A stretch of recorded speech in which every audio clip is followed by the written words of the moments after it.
बड़ा करियर आपका गुजर चुका था 15 साल।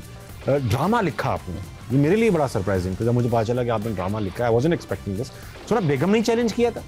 हाँ, ये एक्चुअली हुआ ये कि ओवरऑल पाकिस्तान में जब आप काम करते हैं, जो काम है हमारा, इस पर ज़ाहिर आपको कोई 12-14 घंटे लगते हैं हमें ये शो डेवलप करने में। जो नाज़रीन देखते हैं 10 बजे, हमारी टीम बहुत मेहनत करती है, मैं बहुत मेहनत करता हूँ।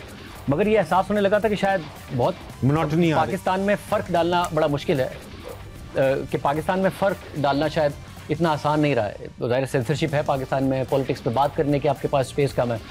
तो ये एहसास तो बहुत हो रहा था कि कुछ अलग करना है। हम ख़वातीन के इशूज़ पर बहुत ज़्यादा प्रोग्राम्स करते थे, मगर ये एहसास भी हो रहा था कि जो न्यूज़ मीडियम है वो कोई इतना बड़ा मीडियम नहीं है सोसाइटी में चेंज लाने के लिए। आप पॉलिटिकल चेंज लाने में ज़रूरी किरदार अदा करते हैं, जर्नलिज्म करता है, लॉ मेकिंग में आप ज़रूर किरदार अदा करते हैं, सोसाइटी में जो सोच है उसको तब्दील करने में नहीं किरदार अदा करता। मुझे था कि ड्रामे की बहुत बड़ी ऑडियंस है। मेरी जो वाइफ है रुशना खान, वो एक्टिंग करती हैं। बेशक। एक दिन घर आया मैं, तो उनका स्क्रिप्ट में देखा मैंने, तो क्योंकि वो तैयारी करी थी अपनी अगले दिन के लिए, मैं देखा और 1-2 पेजेस पलटे। मैंने कहा तो मैं लिख सकता हूँ।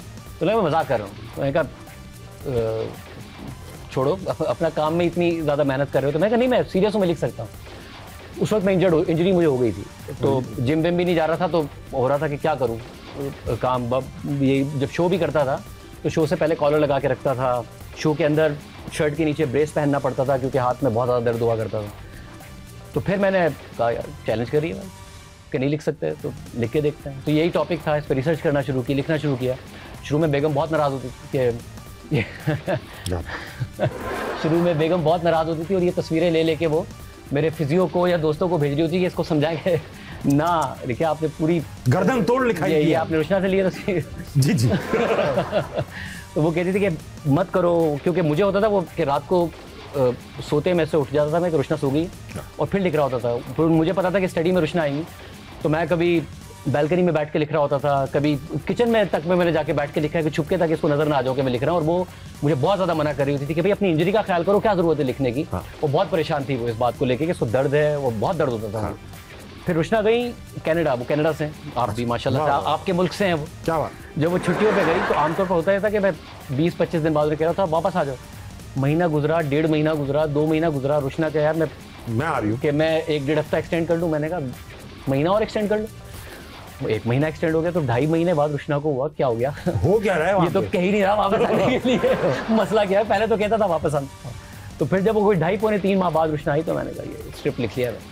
2.5 महीने में लिख लिया आपने? नहीं, उससे पहले मैं लिख रहा था, मगर वो बड़ा स्ट्रगल करता था। कभी कभार मैं ऑफिस में बैठ के अपने शो के बाद लिखना शुरू कर देता था और घर देर से जाता था। मैं कहता था वो मीटिंग हो रही थी, वो शो के बाद ज़रा पाकिस्तान में जो प्रेशर्स आते हैं उसके लिए मैं टीम के साथ मीटिंग कर रहा था, तो इसलिए देर से घर आया हूँ। मगर वो लिखता रहा और लिखने के बाद जब कंप्लीट हो गया तो उसके बाद मैंने सबसे पहले अपनी बहनों को, अपनी बीवी को और अपनी अम्मी को दिया स्क्रिप्ट पढ़ने के लिए कि आप मुझे एक वुमन पर्सपेक्टिव दें इसके ऊपर।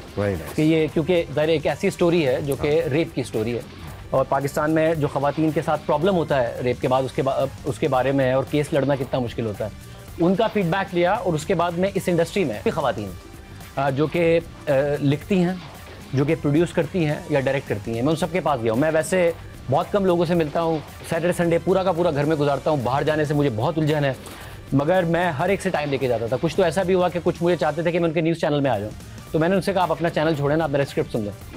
मैं जो नहीं छोड़ूंगा, मैं स्क्रिप्ट सुन लें। दे वर काइंड इनफ कि 4-4, 5-5 मीटिंग में, क्योंकि मुझे पता है पाकिस्तान में लोगों के लिए पढ़ना बहुत मुश्किल है, तो मैं खुद मिलता था, खुद नरेट करता था, 4-4, 5-5 घंटे नरेट करता था। और ख़वातीन का पर्सपेक्टिव मैंने सबसे पहले लिया, तमाम ख़वातीन का लिया। और ज़ाहिर है मुझे इंटरेस्टिंग लगा कि ख़वातीन इस स्क्रिप्ट के बारे में क्या सोचती हैं। सब ने एक ही बात की कि बहुत अच्छा है, मगर इतने बड़े स्केल पे कोई बनाएगा नहीं।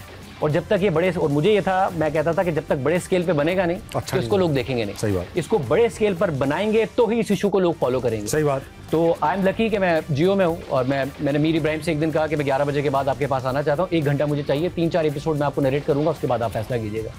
मैं इब्राहिम से मिला हूँ, कोई रात 11:30 बजे शो करके गया, सुबह 6:30 बजे तक मैं उनको नरेट करता रहा और तकरीबन आई थिंक मैंने पूरा स्क्रिप्ट उनको नरेट किया। उन्होंने कहा हम बनाएंगे, मैंने कहा बड़े स्केल पर, उनका बड़े स्केल पर बनाएंगे।